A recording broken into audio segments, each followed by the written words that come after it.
Hoy estaré contando los 70 libros que leí en el año 2021, divididos por estrellas y su clasificación. Me gustaría mencionar un poco antes que esta lista es mía y por ende es mi opinión. Traten de no ofenderse. Si alguno de sus autores favoritos queda menospreciado para gusto los colores, tengo que ser siempre sincero con mi opinión y no le puedo dar 5 estrellas a todos los libros que leo porque pierdo credibilidad. En fin, comencemos. Una estrella. El único libro que pertenece a esta categoría de una estrella es La sangre de los inocentes por Julia Navarro. Ahora, yo sé que Julia Navarro es excesivamente popular, yo sé que vende miles y millones de copias, que tiene adaptaciones al cine y a la televisión. Julia Navarro sabe escribir bien, sin lugar a dudas, pero creo que mi problema yace en la construcción de su argumento. Es decir, ideológicamente y políticamente me parece que Julia Navarro es lo que comúnmente se denomina como una criptofascista. A ver si me explico. La sangre de los inocentes trata con un grupo de curas que trabaja para una agencia antiterrorista en el Vaticano. Entonces ellos tienen que descifrar un misterio para impedir un ataque terrorista que está siendo planificado en Israel por musulmanes y nazis. Se me hace muy transparente lo que Julia Navarro quiere hacerme pensar a mí. Los católicos antiterroristas son héroes que quieren salvar a los judíos de los musulmanes y los nazis. Por supuesto, porque eso suena verosímil y plausible. Además, que el gran blanco principal de Julia Navarro en esta novela, al igual que en muchas de sus entrevistas, es la corrección política. Porque si no fuese por la maldita corrección política, tendríamos el derecho de investigar a todos los musulmanes en España y de esa manera detener todos los ataques terroristas. Por supuesto, la novela no ha envejecido muy bien con el tiempo. Es una novela que se escribió cuando el paradigma era muy distinto al de hoy. Es una novela del 2007, cuando estaba todo el occidente obsesionado con el terrorismo, obsesionado con los ataques terroristas y con la islamofobia. Aquí se deja ver a una escritora que claramente tiene un prejuicio muy latente en su prosa. Y lo que verdaderamente me molesta es el hecho de que ella trata de argumentar que ella no carga ningún tipo de ideología, que ella simplemente está hablando con el sentido común. Y esto es clásico de los criptofascistas, que siempre dicen como yo solamente estoy dando mi opinión, yo no tengo ideología, esto no me lo enseñó nadie, yo no estoy argumentando a favor o en contra de nada. No me puedo creer el argumento de Julia Navarro, ni el argumento ideológico, ni el superficial, ni el estético, ni el estructural, aunque repito, está muy bien escrita y seguramente muchos derechistas piensan que es una gran novela. Yo no soy un derechista. 2 estrellas. La única novela que pertenece a la sección de 2 estrellas es, por desgracia, una novela por José Saramago que se titula Las pequeñas memorias. Las pequeñas memorias de José Saramago es posiblemente una de las peores autobiografías que yo he leído en toda mi vida, y lo cual es una enorme desgracia, porque a mí, por lo común, me encanta José Saramago. José Saramago ha escrito muchas de mis novelas preferidas. Esta es sin duda una de sus peores novelas, uno de sus peores trabajos. Es aburridísimo, es insignificante y no le añade absolutamente nada al canon de este grandísimo autor. Repito, me entristece muchísimo tener que decir esto porque José Saramago es uno de mis autores preferidos, pero Las pequeñas memorias fue un simple y sencillo gasto de mi tiempo. 2 estrellas y medio. El bosque oscuro de Cixin Liu. Esta es la segunda novela en la saga de ciencia ficción escrita por Cixin Liu. Fue uno de los primeros libros que leí en el año y yo sé que también tiene mucho seguimiento, ha vendido miles y millones de copias, la van a adaptar a Netflix. Tengo muchas amistades que aman y adoran la ciencia ficción y por lo común lo que me dicen es que para valorar la ciencia ficción siempre se tiene que basar uno en las ideas que propone, no necesariamente en la manera en la que está contada la historia, que es donde yo pongo mucho de mi énfasis. A mí me interesa que una historia esté bien contada, a mí me interesa que la historia tenga verosimilitud, profundidad filosófica, psicológica, literaria, algo que analizar, algo que decir, algo de donde profundizar, algo que no quede evidente en la superficie. Cixin Liu tiene muy buenas ideas en la primera novela de esta saga y en la tercera novela de esta saga. Esta segunda novela lo que propone es algo que yo diría que es bastante rudimentario y bastante común. A mí me prometieron una novela de ciencia ficción que cambiaría mi manera de pensar en torno al género, cosa que ha sucedido en muchas ocasiones y que sucedió este año con una novela que se titula Solaris, pero esta novela lo que propone en realidad es un simple y sencillo conflicto militar extraterrestre. Los extraterrestres vienen a atacar, nosotros tenemos que luchar contra ellos en un conflicto militar, o sea, los extraterrestres atacan. Como dije, muchas personas me dicen, no, pero es que tienes que verlo de esta otra manera, es decir, lo que importa en realidad es que tiene muy buenas ideas. He visto muy buenas ideas en Cixin Liu, pero no en esta novela. Aunque sí puedo ver por qué le llamó tanto la atención a los creadores de Juego de Tronos, quienes están creando una serie en Netflix, pues porque tiene una escena donde muchas personas se mueren a la vez. El restaurante del fin del mundo de Douglas Adams. Esta edición trae las 3 novelas de Douglas Adams, la famosa trilogía, y la que menos disfruté es esta que se titula El restaurante en el fin del mundo. La segunda, ¿qué puedo decir? La verdad es que Douglas Adams sabe contar un chiste, conoce muy bien cómo se estructura una buena broma a través de la subversión. Uno siempre está esperando que se desarrolle algo sustancial e importante e inmediatamente lo hace ver como algo totalmente insignificante, lo cual es parte del chiste. No sé si necesita una trilogía este chiste, entiendo que quiere dar a entender una especie de nihilismo a través de su trilogía, explorar ideas de la insignificancia del hombre en el cosmos. Después de la primera novela ya no se me hizo tan gracioso, es decir, después de cierto tiempo uno se desespera con la redundancia. La trama en realidad no llega a ninguna parte, por lo menos no hasta el final de la trilogía, donde la historia vuelve a mejorar. Aunque repito, Guía del autoestopista intergaláctico sí es extraordinaria, la primera, y hablaré un poco más de esa novela más adelante. Gente normal de Sally Rooney. ¿Qué puedo decir que ya no he dicho? Entre más pienso en esta novela, menos me gusta. Le había dado 3 estrellas, pero bajó a 2,5. No cumple con su meta de hacerme creer que estos personajes en realidad son personas filosóficas y profundas. No sé, me siento desilusionado porque la realidad es que había leído tanto sobre Sally Rooney, había leído tanto sobre esta novela. Al leerla me percaté de que en realidad es solo otra novela contemporánea muy popular que vende muchas copias, es algo muy conocido, muy familiar. Sí, pudo ser mejor. 3 estrellas. Dioses y héroes de la antigua Grecia de Robert Graves. Es la segunda vez que leo este libro. La verdad es que es muy educativo, muy interesante. Tenía ganas de leer un poco sobre mitología. Aprendí sobre mitología, no tengo mucho que decir al respecto. Creo que Robert Graves tiene mejores libros que este. Este es un libro para estudiantes de la preparatoria. Me gustaría leer más, pero bueno, tenía ganas de aprender y aprendí. Eso es todo lo que puedo decir. No tengo nada más que decir. Es un libro básico sobre los dioses y héroes de la antigua Grecia, como dice en el título. Mitos nórdicos de Neil Gaiman. Misma historia, excepto que está escrito por Neil Gaiman. Es una colección de mitos narrados como si fuesen cuentos, en este caso mitos nórdicos, como dice el título. No hay mucho que decir al respecto. Tenía ganas de aprender de mitología. No le puedo dar 4 estrellas porque no requiere tanto esfuerzo agarrar material preexistente y volver a escribirlo. Eso es lo que ha hecho Neil Gaiman, eso es lo que ha hecho Robert Graves. Lo hacen accesible, lo hacen fácil de leer, interesante, económico, atractivo, sí, todo eso vale mucho. 3 estrellas, no puedo valer más de 3 estrellas. Bueno, esta es la segunda vez que los leo también, porque por la misma razón, trajeron ganas como de aprender o de memorizarme estos mitos. A mí me gusta mucho la mitología, pero todavía no he leído la gran obra de mitología, eso me falta aún. El Mesías de Dune. Dune, como ya he dicho 1000 veces en este canal, es una de mis novelas preferidas. Es una de mis novelas preferidas no solo de ciencia ficción, sino una de mis novelas preferidas de todos los tiempos. El Mesías de Dune no es lo mismo. Aquí es cuando la cosa empieza a bajar de calidad. Sin embargo, sigue siendo una novela de Frank Herbert y Frank Herbert tuvo una visión muy única, muy singular. Eso se respeta. Yo respeto mucho el hecho de que Frank Herbert se haya vuelto menos accesible con el tiempo, que se haya vuelto más esotérico, más difícil y menos comercial. El caso más común es que suceda lo contrario, ¿no? Que se lance una novela muy popular y de repente el escritor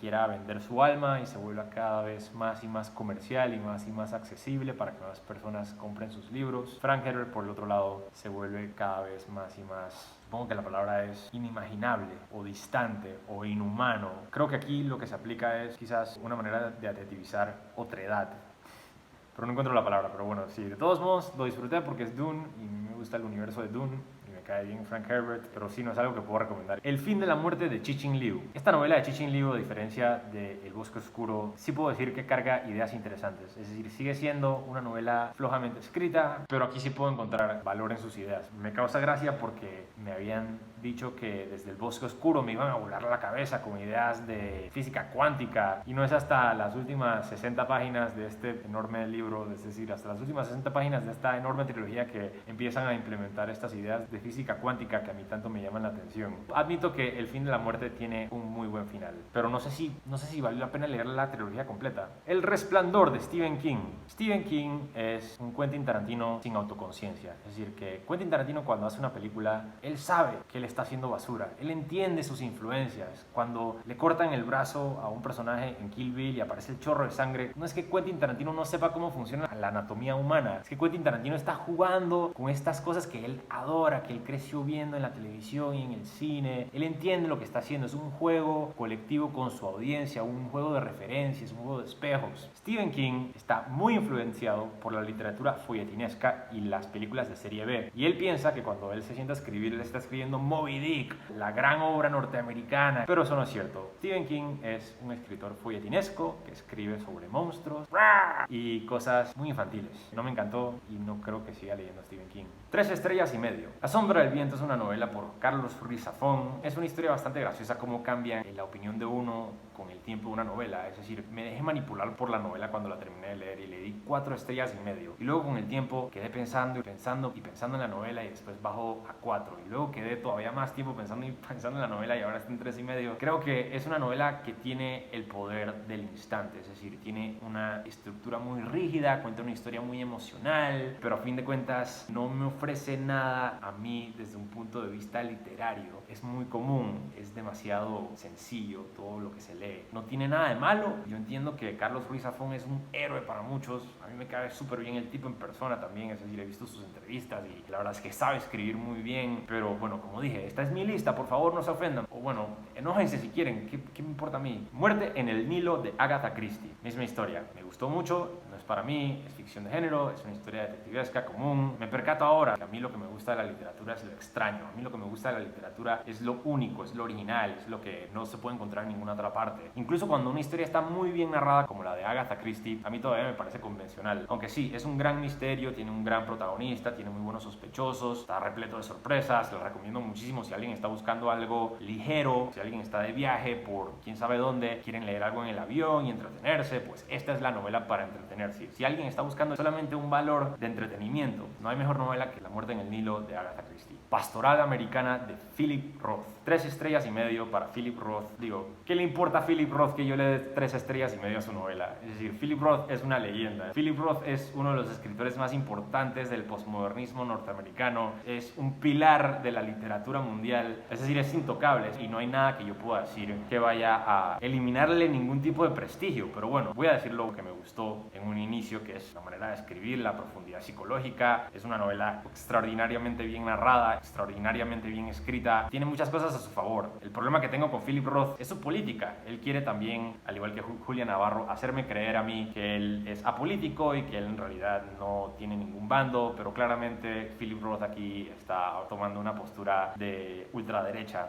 A mí eso no me encanta. Es un tipo muy conservador. Escribió esta novela cuando ya era un anciano, tenía casi 80 años cuando la escribió. Claramente está muy molesto con el mundo moderno de los 90s, está muy molesto con el mundo moderno incluso de los 60s. Claramente no se adaptó y tiene una riña con el universo. Se da a entender en la novela que es un tipo que está muy molesto, que la está pasando muy mal y que odia a las mujeres y que odia la diversidad y que odia el mundo moderno. Está bien, Philip Roth, entendemos. Eres un anciano y no me convence, pero de todos modos, repito una y otra vez, Philip Roth en términos estéticos, en términos estructurales, es brillante, es extraordinario, es uno de los mejores escritores de la historia, es uno de los mejores escritores que yo he leído en mi vida. No le puedo dar más de 3,5 porque no me convence su argumento y detesto a su protagonista. Digo, si esta novela fuese una comedia, si fuese una sátira sobre un personaje que está pasándola mal y que no hace absolutamente nada para remediar su situación, pues yo diría, jaja, qué risa, pero lo quiere convertir en una tragedia. A cada rato lo único que pienso es como, bueno, te la buscaste, idiota, te la buscaste, es tu culpa, no es culpa de nadie más. Y Philip Roth quiere culpar al mundo y quiere culpar a la modernidad. No me convence. De todos modos, hay otra novela de Philip Roth que leí este año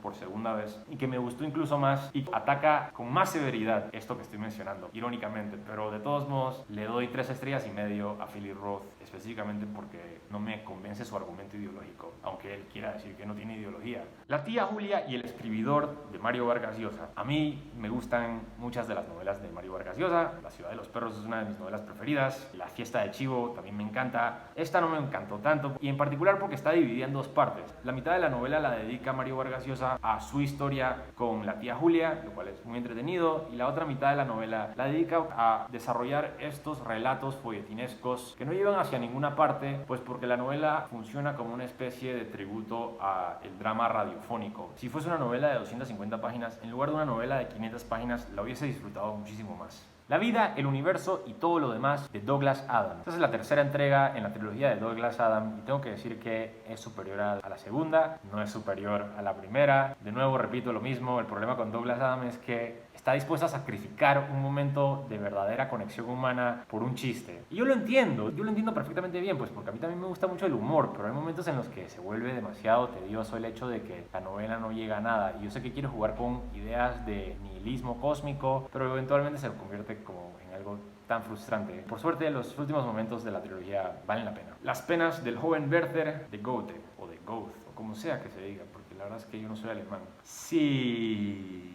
El personaje principal de esta novela, Werther, es simplemente un personaje que a mí me cae muy mal y narra la mayor parte de la novela. Es decir, está increíblemente bien escrita, es sublime en su poesía y en su prosa, en su construcción. Asumo que tiene mucho material de análisis, cosa que a mí no se me hizo evidente porque estuve la mayor parte del tiempo pues un poco frustrado con el mismo personaje de Werther, que es como un héroe idealizado del romanticismo y se convierte posteriormente en un mártir para los románticos suicidas. Un paréntesis, estoy leyendo Don Quijote ahorita mismo y hay toda una sección dedicada a este personaje que se llama Grisóstomo, que está inspirado por estos romances idealistas y termina suicidándose por una razón muy parecida a la de Werther. A diferencia de Goethe, pues Cervantes se burla de este personaje pues, y da a entender que, al igual que el Quijote, Grisóstomo se dejó llevar por la idealización de un arquetipo inexistente. Goethe no juega mucho con esa idea. Todo lo que propone Goethe en su novela es bastante sincero. Aunque repito, es lo único que he leído de Goethe.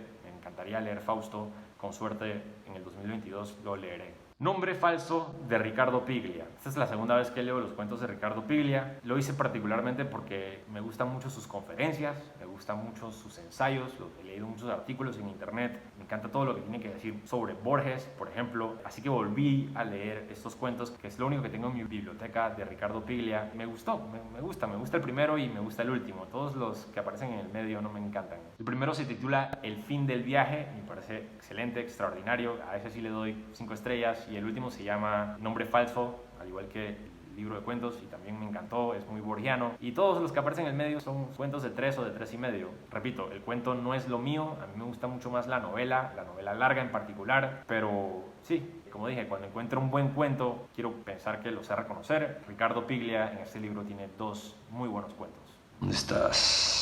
El secreto del mal de Roberto Bolaño, al igual que su otro libro de cuentos, Las putas asesinas. Esta edición trae todos los libros de cuentos de Roberto Bolaño. Tengo que confesar que a mí no me encanta todo lo que escribe Roberto Bolaño. Sí pienso que es un dios de la literatura, sí pienso que es comparable con Jorge Luis Borges o con Julio Cortázar. Sus cuentos no me encantan, algunos sí, algunos no. Me encantan los de llamadas telefónicas, me encanta El gaucho insufrible, Las putas asesinas no me fascina, El secreto del mal, que son sus cuentos póstumos, tampoco me fascina. Está bien que no me guste todo lo que escribió Roberto Bolaño. Sigo pensando que es un maldito genio y que es uno de los mejores escritores de la historia de nuestra lengua. 4 estrellas. Serotonina de Michel Houellebecq. No sé cómo se dice el nombre en realidad, así que pido disculpas por si lo dije mal. ¿Qué puedo decir de esta novela? Me entretuvo mucho, me parece que es visceral, me parece que es extremo. Houellebecq es un escritor desaforado, anarquista, vulgar, exuberante, profano. Puedo decir que me gustó mucho la novela, pero es nuevamente uno de estos temas en donde pienso que Houellebecq está tratando de alcanzar lo sublime a través de lo controversial. Eso me parece trampa. No me parece justo que un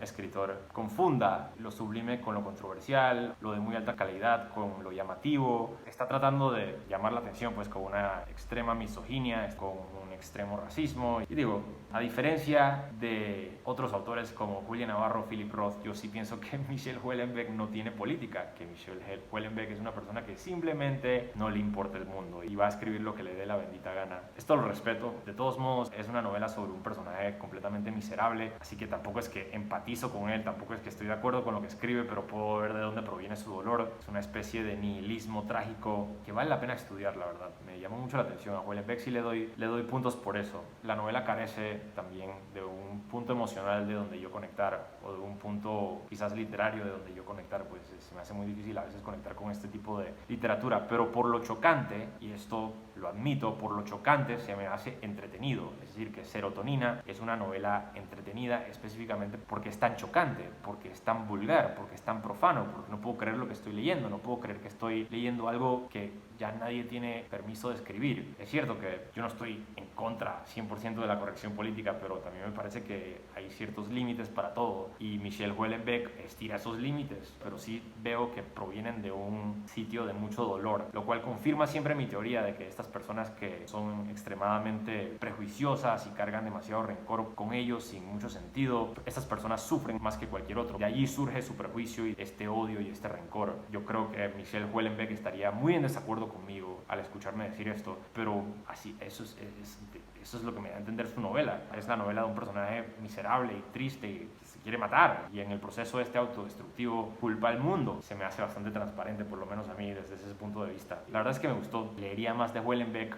Y sí, El Silmarillion de J.R.R. Tolkien. Por fin leí a Tolkien, me gustó. Al terminar de leer los cuentos del Silmarillion, le di 3 estrellas y medio, pero la verdad es que con el tiempo he estado pensando en las ideas míticas y pseudobíblicas del escritor Tolkien, y la verdad es que me encanta su universo, me fascina. La verdad es que me pareció muy bien construido, muy bien escrito, muy bien narrado. Tiene algo muy judio-cristiano. Hay párrafos enteros donde no se hace más que describir la genealogía de estos personajes. Por un momento estaba trazando yo mismo la ruta hacia los personajes que aparecen en El Señor de los Anillos, y al final de los cuentos, cuando finalmente empiezan a aparecer, me entusiasmé pues, porque estaba pensando como, este es el abuelo de Aragorn, este es el papá de Elrond, así se conocieron por primera vez. La verdad es que es divertido, pero no solamente es divertido, sino que está sumamente bien escrito, así que por eso le doy todo el crédito del mundo a J.R.R. Tolkien y a esta colección de cuentos póstumos de su universo. Nin, de Vladimir Nabokov. Nin es una novela de campus donde Vladimir Nabokov se burla de la vida académica e intelectual de la década de los 50.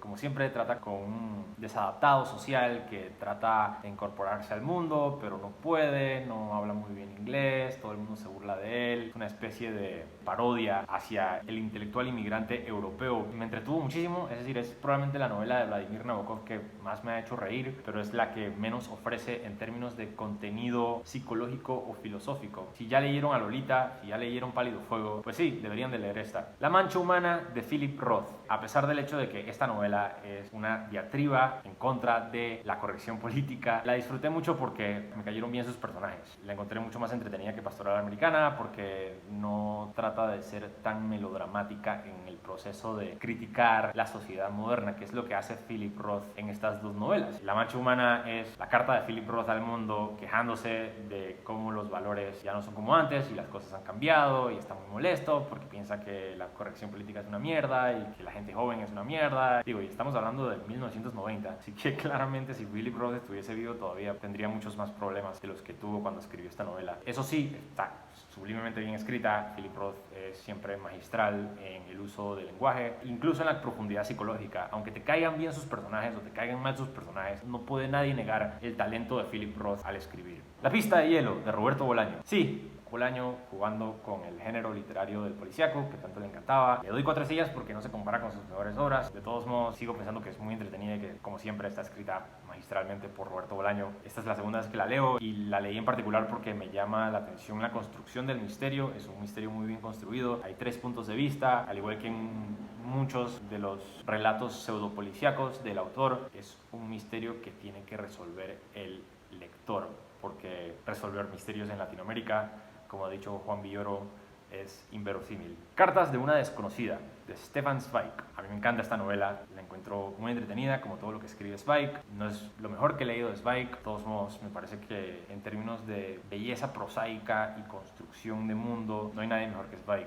Aquí también trata mucho con la nostalgia, la desilusión, el cambio, de una manera siempre muy melancólica y muy triste. Zweig es uno de esos escritores que a mí siempre me conmueven por la tristeza y por la melancolía que retratan. Las aventuras de Tom Sawyer, por Mark Twain. Sí, tenemos un episodio de esta novela y claramente no le puse tanto empeño como debí, porque mucha gente se ha quejado. Está bien, no le di 5 estrellas a Tom Sawyer, pero le doy 5 estrellas a Huckleberry Finn. Eso no significa que no me haya encantado Tom Sawyer. 4 estrellas está bastante bien, pero yo lo que veo aquí es una novela muy entretenida. No veo más que eso. Y si ustedes piensan que esta novela realmente merece 5 estrellas, por favor, díganme por qué. Porque no solamente estoy dispuesto a cambiar de opinión, sino leerlo otra vez. Otra novela es Bike, novela de ajedrez. Al igual que Cartas de una desconocida, me encanta por la nostalgia, la melancolía. Spike aquí desarrolla uno de sus temas principales en su obra, que es la monomanía. Estos personajes que se obsesionan con algo en particular. En este caso, novela de ajedrez. Adivinen de qué trata. La doy 4 estrellas porque me encanta, la disfruté muchísimo. Neuromante de William Gibson. Es cierto que Neuromante no inventó el subgénero del cyberpunk, pero aún así es lo que lo perfeccionó, y en términos de ciencia ficción es extraordinario. Los fans de ciencia ficción que siempre dicen como, uno tiene que valorar la ciencia ficción no por la calidad o la ejecución, sino por las ideas que contiene, pues no hay una novela que contenga más ideas influyentes que Neuromante. Una de las novelas más influyentes de toda la historia, se nota por qué, y sigue siendo de lo mejor que he leído en el género. El Llano en Llamas de Juan Rulfo. Es la segunda vez que leo El Llano en Llamas de Juan Rulfo. Son los cuentos completos de Juan Rulfo, los que publicó en vida, por lo menos. La verdad es que me encantan. De nuevo, 4 estrellas, no tiene nada de malo, no se compara en mi opinión con El Gallo de Oro, no se compara en mi opinión por supuesto con Pedro Páramo, pero sí, me encantan, no tengo nada negativo que decir al respecto, excepto que, bueno, yo no puedo conectar muy fácilmente con los cuentos, porque me parece que es muy poco, necesito que me den más. Por eso es que me encanta Pedro Páramo, porque me parece que Pedro Páramo, a pesar de ser una novela tan breve, tiene muchísimo que dar. El Llano en Llamas, durante esta segunda lectura, me encontré entretenido,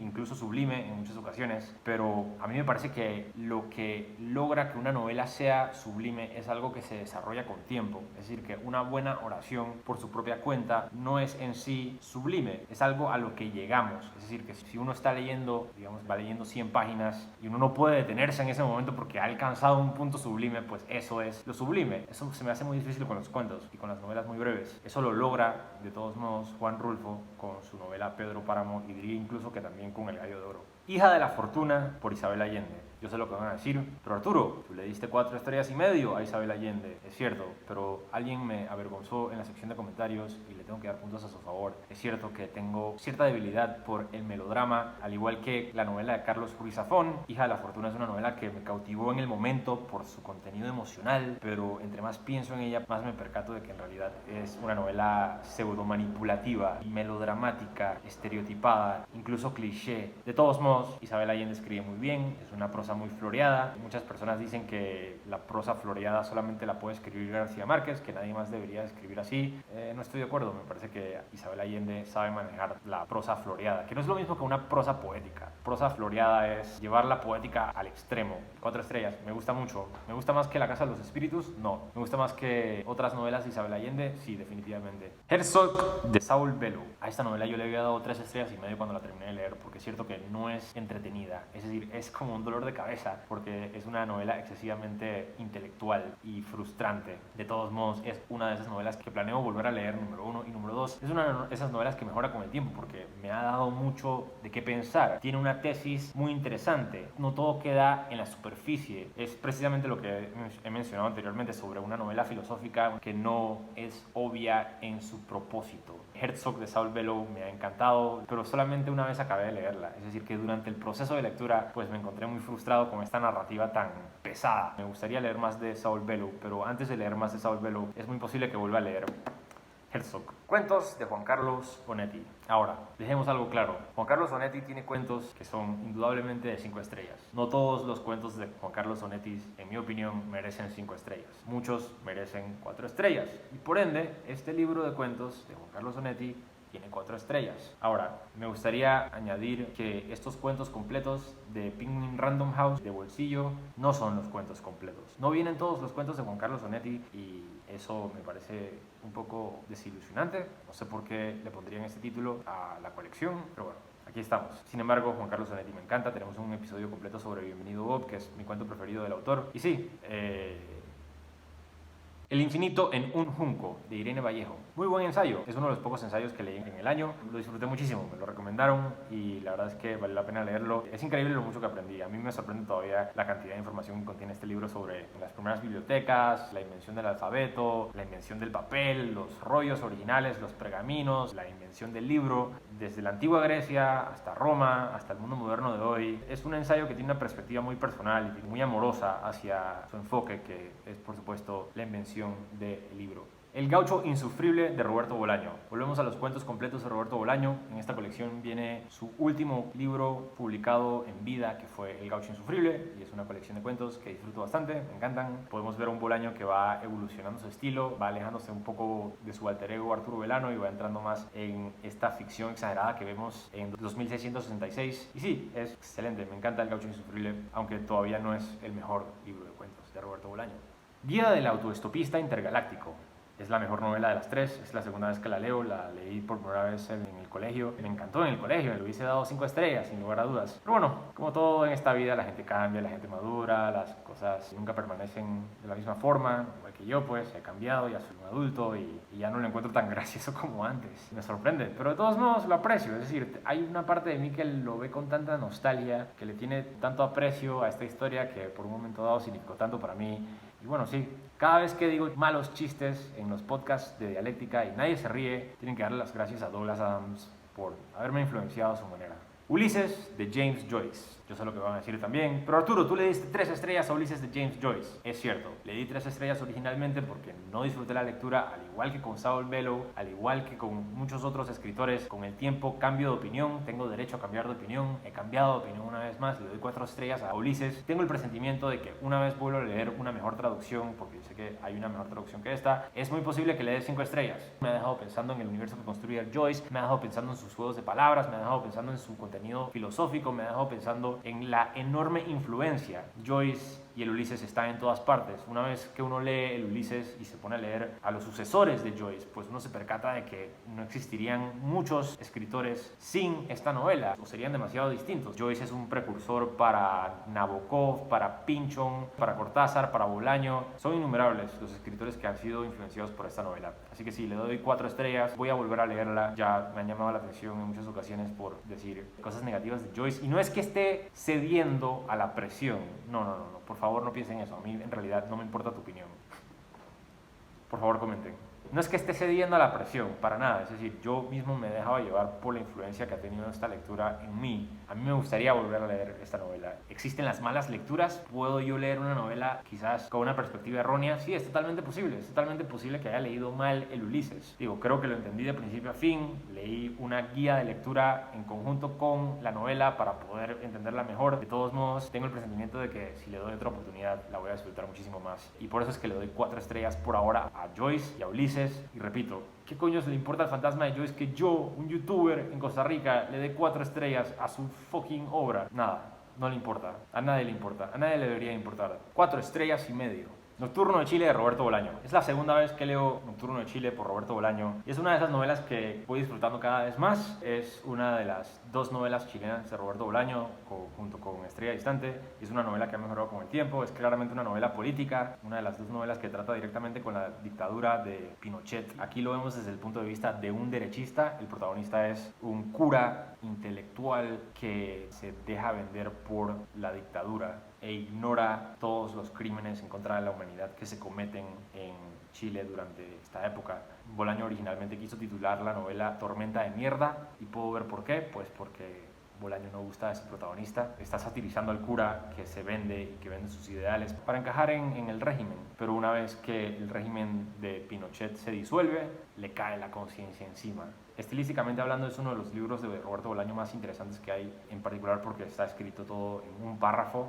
Como pueden ver, todas las páginas del libro son así, queriendo decir que no hay separación alguna entre el párrafo entero que se narra. Me gusta mucho Nocturno de Chile, lo recomiendo. Exhalación de Ted Chiang. Una vez que leí la trilogía de Cixin Liu, pues pensé que no volvería a leer algo de ciencia ficción por un buen rato, porque es claramente una trilogía que es alabada por los lectores de ciencia ficción. Así que pensé que, bueno, quizás la ciencia ficción no es lo mío, quizás la ciencia ficción y yo tenemos nuestras diferencias y voy a darle una pausa al género. Y de repente leo Exhalación de Ted Chiang y me percato de que claro que se puede escribir algo impresionante con estas buenas ideas. Es decir, que uno no necesita solamente una buena idea para contar una buena historia. Es decir, uno tiene que implementar la buena idea en una buena historia. Eso es lo que hace Ted Chiang. Ted Chiang hace poesía de la ciencia ficción. Ted Chiang sabe contar una historia profunda con elementos de ciencia ficción. Recomiendo demasiado estos cuentos. Son extraordinarios, son hermosos. Ted Chiang para mí es un maldito héroe, le tengo demasiado respeto y demasiada admiración por el trabajo que se lleva aquí a cabo. Nuestra parte de noche por Mariana Enríquez. Sí, me gustó bastante. No lo estaba esperando, pensé que no me iba a gustar. Tenía las expectativas muy bajas y salí muy satisfecho con la novela. Es una novela repleta de ansiedad y funciona muy bien, no solamente desde un nivel argumentativo, pero desde un nivel prosaico también. Es decir, Mariana Enríquez sabe escribir muy bien. Merece el premio Ralde, merece todas las alabanzas que ha recibido. A mí me gustaría hablar de esa novela en el canal en algún futuro. Escriban en los comentarios si les interesaría escuchar un poco sobre nuestra parte de noche. Siddhartha de Hermann Hesse. Sí, me encanta esta novela, ¿qué puedo decir? Me encanta Hermann Hesse. Esta es una de esas novelas terapéuticas que a mí me ayudan a sobrellevar las realidades de la vida. Le doy mucho crédito a Hermann Hesse, pues, porque me parece que es el maestro de la sabiduría, y esta novela es su apoteosis en torno a la tesis que desarrolla acerca de la paz. Memorias de Adriano por Margarit Yourcenar. Una extraordinaria narración en primera persona del emperador Adriano, no solamente histórica, pero muy personal. Ahonda Margarit Yourcenar en la psicología del emperador, con un estilo y una poética inigualables. De Margarit Yourcenar solamente había leído, creo que un cuento, y sí, esta es una de las mejores novelas que leí en todo el año. La verdad es que me encantó. Esta traducción por Julio Cortázar en particular es sublime. Me encantó. Historia de la filosofía occidental, tomo 1, por Bertrand Russell. Uno de los mejores ensayos escritos de la historia. Es extraordinario, en particular para mí, pues porque yo no conozco absolutamente nada de la filosofía. Esta es mi introducción al mundo de la filosofía y la verdad es que aprendí demasiado de Bertrand Russell. La única razón por la cual no tiene 5 estrellas es porque creo que se dedica mucho tiempo a una era oscura en la que no se desarrolló la filosofía, es decir, que la filosofía quedó estancada por mucho tiempo y por ende Bertrand Russell le dedica mucho tiempo a este espacio en la historia en el que la filosofía quedó estancada. Esa parte no me llamó mucho la atención. Bueno, también se dedica mucho tiempo a los presocráticos. Mucha gente lo critica porque le da demasiado espacio a los filósofos presocráticos. Eso a mí sí me gustó bastante, me gustó muchísimo. Y sí, me encantó. La naranja mecánica de Anthony Burgess. Una de esas lecturas que yo, por ser fanático de la película de La naranja mecánica, al terminar de leer la novela le di 5 estrellas y ahora le doy 4,5 porque después de pensarlo bien pues pienso que no es perfecta. No es una novela perfecta. Me parece que la película le añade tanto a la novela que la mejora, en particular por su lenguaje audiovisual. Pero sí, la novela es muy entretenida, tiene un mensaje muy profundo. Me encanta el hecho de que tiene un final distinto al de la película. No sé cuál final es superior al otro, en realidad no me interesa tampoco compararlos. Pienso que es extraordinario que sean diferentes. Se distinguen por este particular epílogo tan distinto uno del otro. Aunque sí, para mí canónicamente el final de la novela es lo que sucede después de que acaba la película. El otoño del patriarca de Gabriel García Márquez. Sí, yo sé que en Dialéctica tenemos a muchos haters de García Márquez, al igual que tenemos a muchos admiradores de García Márquez. García Márquez es uno de esos escritores que divide a muchos literatos. Y yo en el episodio de El otoño del patriarca dije que esta era mi novela preferida de García Márquez. No sé si eso sea cierto, sí pienso que es una gema oculta. Me parece que El amor en los tiempos del cólera es superior, me parece que Cien años de soledad es superior, Crónicas de una muerte anunciada es superior, pero esta, sin lugar a dudas, merece más reconocimiento. El Gran Gatsby de Fitzgerald.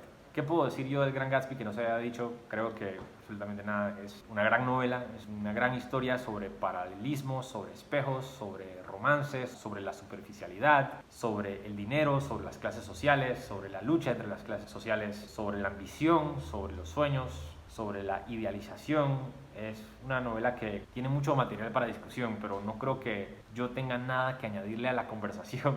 Pero sí, si no la han leído, la recomiendo. Deberían de leer El Gran Gatsby, sí. Discurso del método de Descartes. Arturo le da 4,5 estrellas al discurso del método. Pues sí, es una de esas situaciones en las que me encuentro, pues, porque como no soy filósofo, quizás me perdí de algo. Lo encontré muy interesante, lo encontré como un fundamento importante para la historia del pensamiento, para la historia de la filosofía. De todos modos, no es algo como el mito de Sísifo, que me habla a mí directamente, es decir, no pude conectar directamente con el discurso del método porque no tiene nada que decirme a mí, que no soy filósofo. De todos modos, lo encontré muy interesante, lo encontré muy bien escrito, obviamente. ¿Qué puedo decir yo del discurso del método de Descartes? Pues absolutamente nada. Es Descartes y yo no tengo una maestría en filosofía. Los versos satánicos de Salman Rushdie. Es una de esas novelas que al igual que Herzog de Saul Bellow, ha mejorado con el tiempo. Queriendo decir que cuando la terminé de leer le di creo que 4 estrellas porque me pareció una lectura tediosa y difícil y llena de retos. Pero entre más pienso en los versos satánicos de Salman Rushdie, más me gusta, más la admiro. Es una novela que no para de dar, es una novela que me hace pensar constantemente. Y las referencias que propone y los ejemplos que propone y los paralelismos que desarrolla en esta historia de realismo mágico, pues me parecen fascinantes. Salman Rushdie es claramente un tipo inteligentísimo que tiene muchísimo que decir sobre los choques entre culturas. Y yo que no conozco absolutamente nada de la teología musulmana o islámica, pues aquí aprendí muchísimo y me interesaría leer el Corán solamente para poder volver a leer esta novela y apreciarla incluso más. El Gallo de Oro por Juan Rulfo. Sí, hay una parte de mí que disfruta más El Gallo de Oro que Pedro Páramo, pero ahora que he leído Pedro Páramo tantas veces seguidas, pues disfruto más Pedro Páramo, pero El Gallo de Oro es más prueba del verdadero genio de Rulfo. Si ya han leído Pedro Páramo y los cuentos de Juan Rulfo, pues no puedo recomendarlo lo suficiente. A mí me encanta El Gallo de Oro. Es mucho más sencillo, es mucho más fácil, es mucho más legible. No contiene la profundidad de Pedro Páramo, pero sí contiene su sofisticación poética. 5 estrellas. Mendel, el de los libros. Este pequeño libro por Stefan Zweig es uno de los mejores noveles que he leído en toda mi vida. Sin lugar a dudas, lo mejor que he leído de Stefan Zweig es una oda al lector, es una oda al tiempo perdido, es nostálgico, es hermoso, inteligente, es emocional, nunca llegando a la cursilería, sutil y más que nada es económico, queriendo decir que alcanza lo sublime con menos de 100 páginas. Pedro Páramo de Juan Rulfo. Acabamos de publicar un episodio completo de Pedro Páramo. No tengo nada más que añadir, lo voy a dejar ahí arriba. Sí, me encanta, amo esta novela, me parece extraordinaria. La voy a seguir leyendo por el resto de mi vida. Van a seguir escuchando mis opiniones sobre Pedro Páramo al final de cada año, porque voy a seguir haciendo estos videos y voy a seguir hablando sobre, volví a leer Pedro Páramo en el 2022. ¿Qué tal? Volví a leer Pedro Páramo en el 2023. ¿Qué tal? ¿Cómo están todos? He vuelto a leer a Pedro Páramo en el año 2030. El jugador de Fyodor Dostoyevsky.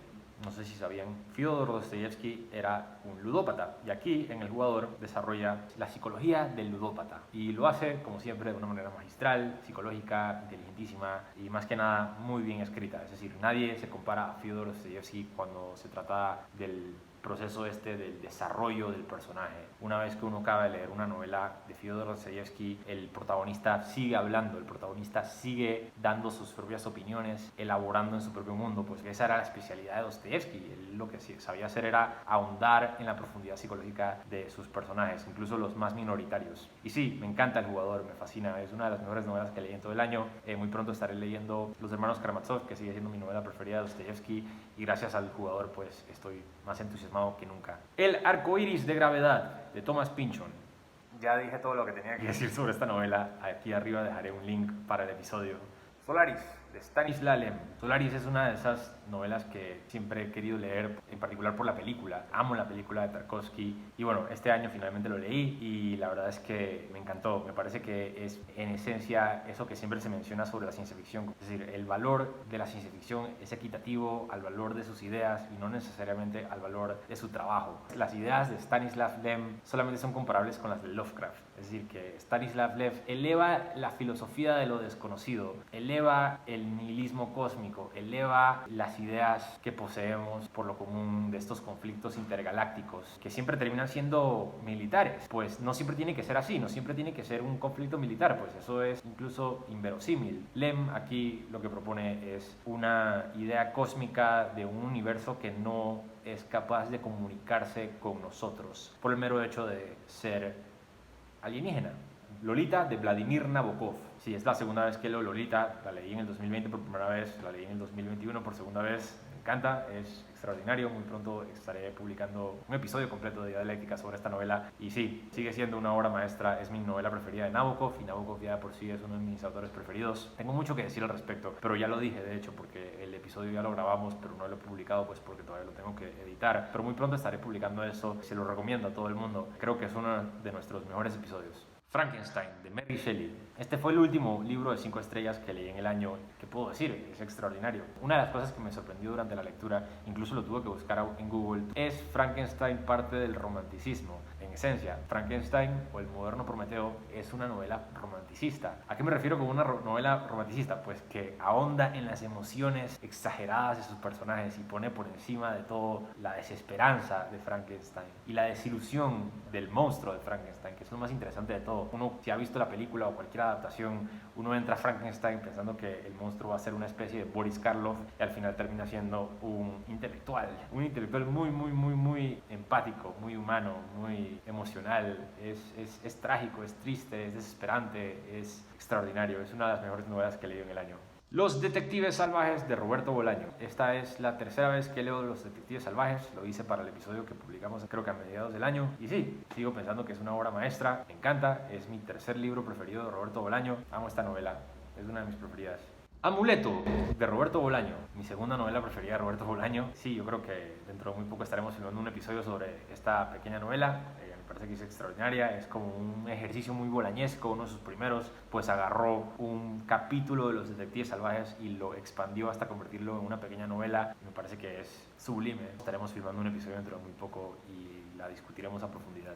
Llamadas telefónicas de Roberto Bolaño. Mi libro preferido de cuentos de Roberto Bolaño es Llamadas telefónicas. Creo que hay un consenso en eso. Su colección de cuentos es insuperable, contiene los mejores cuentos de Roberto Bolaño. Sensini, una aventura literaria, Llamadas telefónicas, El gusano, La nieve, otro cuento ruso, Detectives, Compañeros de celda, Clara, Giovanna Silvestri, son de los mejores trabajos de Roberto Bolaño. Creo que en términos de su narrativa breve no hay comparación. La balada del café triste, de Carson McCullers. Este libro no solamente trae la balada del café triste, sino que trae otros cuentos de Carson McCullers y todos son sublimes. Carson McCullers es una gran escritora, no recibe el mérito que merece y por ende seguiremos hablando de Carson McCullers aquí en el canal hasta que todo el mundo esté leyendo a Carson McCullers. El extranjero de Camus. ¿Qué puedo decir del extranjero de Camus? Tenemos un episodio completo también de esta novela. Es extraordinaria, la leí por cuarta vez este año. Me encanta, me fascina, me parece que es sublime, me parece que es extraordinaria. Camus fue un maldito genio y sí, si no han leído El extranjero no la puedo recomendar lo suficiente. Deberían de leer El extranjero.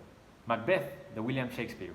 Es la segunda vez que leo Macbeth de William Shakespeare. Lo leí originalmente en el colegio y ahora que lo volví a leer me sigue encantando, me parece extraordinario. Me parece que nadie como Shakespeare entendía este concepto de la narración económica. ¿Cómo podemos contar una historia con un golpe emocional tan fuerte como el cuarto y quinto acto de Macbeth en una obra de 5 actos? Pues Shakespeare era un experto, un maestro de la estructura narrativa. Si alguien que ve este canal pues escribe, por ejemplo, películas o está buscando una manera de economizar su prosa, no puedo recomendar más a Shakespeare. Me parece que si alguien quiere aprender cómo decir mucho con poco, me parece que no hay nadie como Shakespeare para eso y Macbeth es su mejor obra. Historia de la filosofía occidental, tomo 2. El tomo 2 de Bertrand Russell sigue siendo muy controversial porque Bertrand Russell ignora a muchos de sus contemporáneos porque no piensa que son verdaderos filósofos. En este libro, por ejemplo, es cuando Bertrand Russell entra de lleno a los filósofos que por lo menos yo ya conocía. Comienza con los filósofos católicos y luego pasa a Francis Bacon, a Descartes, a Spinoza, a Leibniz, a Hume, a Rousseau, a Kant, a Hegel, a Byron, a Schopenhauer, a Nietzsche, a Karl Marx y termina con el análisis lógico, que es muy interesante. Eso sí, no le da mucho crédito a los existencialistas, lo cual me parece muy gracioso porque se sabe que todos los filósofos que no son existencialistas no piensan que el existencialismo es en sí una filosofía, porque es cierto que la filosofía deriva de la ciencia y el existencialismo no es una ciencia. Es muy crítico de todos los filósofos que mencionan. Me parece que si alguien está buscando aprender el paraguas de la historia de la filosofía y sin adentrarse en ningún punto en particular, este es un muy buen inicio. Y sí, 5 estrellas, me encanta. Quiero seguir aprendiendo de filosofía, es decir, me gustaría dedicarle más tiempo al 2022 a libros de ensayos y de filosofía. Así que si tienen recomendaciones, por favor vayan a los comentarios y escriban cuáles son sus libros preferidos de filosofía. La peste, de Albert Camus. Me gusta más que El extranjero, no sé, se me hace muy difícil. La verdad es que me encanta La peste, me encantó El extranjero. Y sí, La peste es extraordinario, tenemos un episodio completo también de esta novela. Lo voy a dejar por acá arriba. ¿Qué más puedo decir de La peste que no se haya dicho antes? Yo creo que ya se ha dicho todo, pero como dije, no lo puedo recomendar lo suficiente. En particular si ya leyeron El extranjero y les gustó, y si ya leyeron El mito de Sísifo y les encantó. Sí, La peste es por donde tienen que seguir. Pálido fuego, de Vladimir Nabokov. Tengo que volver a leerla. le doy 5 estrellas, la puse como mi tercera lectura preferida del año y aún así siento que la tengo que volver a leer, siento que tengo que todavía indagar en sus misterios, pero en términos de habilidad de cautivar al lector, en su habilidad de hacerme pensar, de proponer ideas literarias que nunca antes había visto, sí, esto es un 5 de 5, un 10 de 10, es una obra maestra. Creo que con el tiempo superará a Lolita, pero todavía no, tengo que estudiarla, eventualmente llegará a sobrepasar a muchas otras. Mi primera lectura de Pálido Fuego solamente fue un primer paso hacia el abismo del deleite que proporciona esta novela. Al límite de Thomas Pynchon. También tenemos un episodio completo de esta novela. Creo que es un comentario un poco controversial decir que Al límite de Thomas Pynchon merece el mismo porcentaje que Contraluz o que El arcoíris de gravedad, pero de todos modos a mí me encanta. ¿Qué puedo decir? Esta es mi lista, no es tu lista. ¿Qué puedo hacer? Me encanta Al límite, me fascina Al límite. Me parece que es una excelente novela. Y sí, le doy 5 estrellas. Me parece que es una de las novelas más graciosas que he leído en toda mi vida. Me parece que es una de las novelas más ingeniosas que he leído en toda mi vida. En términos de literatura contemporánea, Thomas Pynchon todavía nos está dando lecciones en cómo se escribe una buena novela. El mito de Sísifo, de Albert Camus. El mito de Sísifo es extraordinario, es hermosísimo, es inteligentísimo. Creo que es lo mejor que he leído de Albert Camus, lo que más disfruto de Albert Camus. A diferencia de algo así como Descartes, yo puedo encontrar un punto con que relacionarme al mito de Sísifo, quizás porque es en sí existencialismo, aunque Albert Camus diga que no, y me habla a mí directamente pues como ser humano, y no es en sí parte de la ciencia filosófica que indaga por lo común en la naturaleza del pensamiento y la conciencia. Cuentos de Chekhov. Sí, disfruté mucho los cuentos de Chekhov. No es suficiente todavía como para yo poder decir más de lo que representa Chekhov todavía. Entiendo su importancia en términos estructurales. Sé que Chekhov lo que aportó al mundo de la literatura es una teoría relacionada a los actos, es decir, que la pistola de Chekhov, lo que se denomina como un elemento que se introduce al principio de la historia para dar resolución al final, pues se ve claramente en todos sus cuentos aquí presentes. Y sí, los disfruté todos, me encantaron todos, amo la literatura rusa, quiero leer más de Chekhov, y sí, cuentos de Chekhov, 5 estrellas. La literatura nazi en América de Roberto Bolaño. Es la segunda vez que leo la literatura nazi en América de Roberto Bolaño. Cada vez me gusta más. Es el ejercicio borgiano por excelencia de Roberto Bolaño, pues porque tantas personas comparan siempre a Roberto Bolaño y a Borges. La razón por la cual eso sucede es por esta novela. Es la novela que lo lanzó inicialmente al éxito, un poco antes de que Los Detectives Salvajes ganara el premio Ralde. Y sí, es extraordinario. Es una sátira, una enciclopedia satírica sobre estos escritores inventados de extrema derecha que encuentran siempre la desgracia, la muerte o la locura. Memorias póstumas de Brás Cubas por Joaquín Machado de Asís. Sí, una de mis novelas preferidas del año, posiblemente la novela más graciosa que he leído en toda mi vida. Una excelente sátira, demasiado inteligente, muy sagaz, astuta. Machado de Asís es uno de esos escritores que no consiguen todavía el mérito que merecen, aunque bueno, pues escribió hace tanto tiempo que quién sabe si ya a estas alturas lo conseguirá. Pero sí, la disfruté demasiado y no la puedo recomendar lo suficiente, se la recomiendo a todo el mundo. En particular, si les gusta la sátira, si les gusta reírse mientras que leen, que es algo que a mí me encanta. A mí me encanta encontrar a un autor que busca el humor, que busca la subversión, la ironía. Machado de Asís es un genio en ese aspecto. Joder, esos son todos, no lo puedo creer, terminamos. Yo pensé que nunca iba a terminar, yo pensé que esto iba a durar, no sé, 4 días, pero bueno, lo logramos, llegamos al final. Muchas gracias por ver el video, muchas gracias por quedarse hasta el final, muchas gracias por apoyar siempre el canal, por favor den like, por favor suscríbanse, por favor comenten. Ha sido un excelente año de lecturas, la verdad es que estoy muy contento con todo lo que leí por primera vez y todo lo que releí. Como verán, la mayor parte de estos libros pertenecen a la sección de 5 estrellas, es porque creo saber lo que me gusta, entonces sé dónde buscar y así no termino muy desilusionado. Y sí, esto ha sido todo. Estaré publicando dentro de muy poco el episodio de Lolita. No se lo pierdan. Y que viva la literatura.